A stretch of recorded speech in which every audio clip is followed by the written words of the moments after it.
Welcome. In this explainer, we're going to tackle a question that's, well, it's pretty fundamental for anyone who works with data and wants to get ahead of the curve.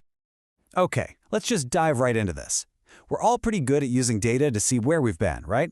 We make reports, we build dashboards, we analyze all that historical performance. But what about looking forward?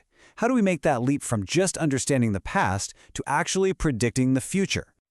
Well, to answer that, we really need to get to grips with a core technique in modern analytics: forecasting. You can think of it as the engine that powers our ability to peek around the corner.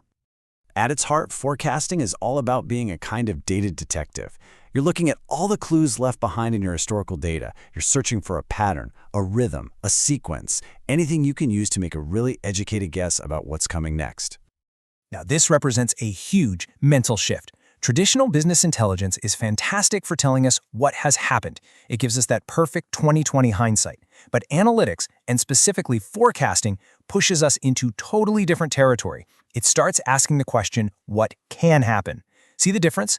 It moves us from just being reactive to being proactive. So, how does this actually work in practice? Let's strip away all the complexity for a moment and just look at the absolute foundational concept that makes all of this possible. Take a look at this. This is a perfect, super simple example of what's known as a time series. We're just looking at a sequence of values over time to see if we can spot a pattern. The pattern here is pretty obvious, isn't it? I bet you've already got the next number in your head. Yep, it's 11, of course. The pattern is simply adding 2 each time. Now, this seems almost too basic, but believe it or not, this is the absolute core principle of all forecasting. You find the pattern, and then you apply it. But, things are rarely that simple in the real world. So what happens when the relationship between the numbers isn't just simple addition? Okay, this one's a little bit trickier. The connection between the numbers, well, it's a bit more hidden this time around.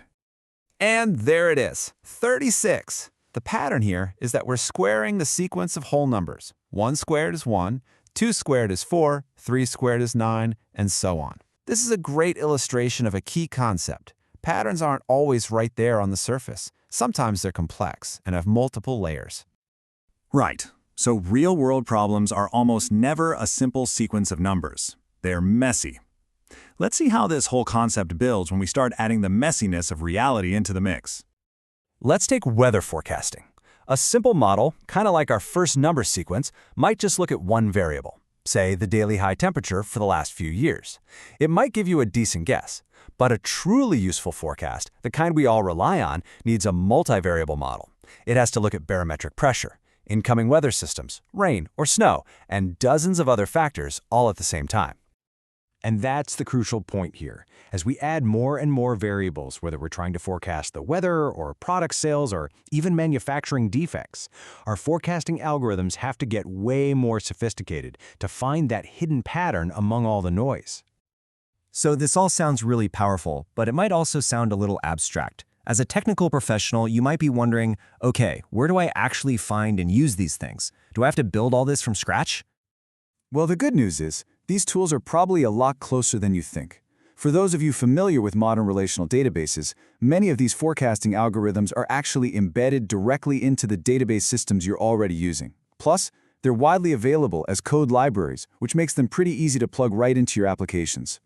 All right, let's pull this all together. We've gone from simple numbers to complex, real-world models. So what's the ultimate takeaway? What is the real power of being able to look ahead? Ultimately, this is what it's all about. Forecasting lets us transform our historical data, which is basically just a map of our past, into real, actionable, forward-looking insights. It's not just about knowing what might happen, it's about getting the information you need to decide what you should do about it. Every piece of data your organization collects is a clue. So the real question to leave you with is this: what future could you unlock if you started connecting the dots? If you found this explainer helpful, go ahead and like, share, and subscribe for more. Thanks for watching.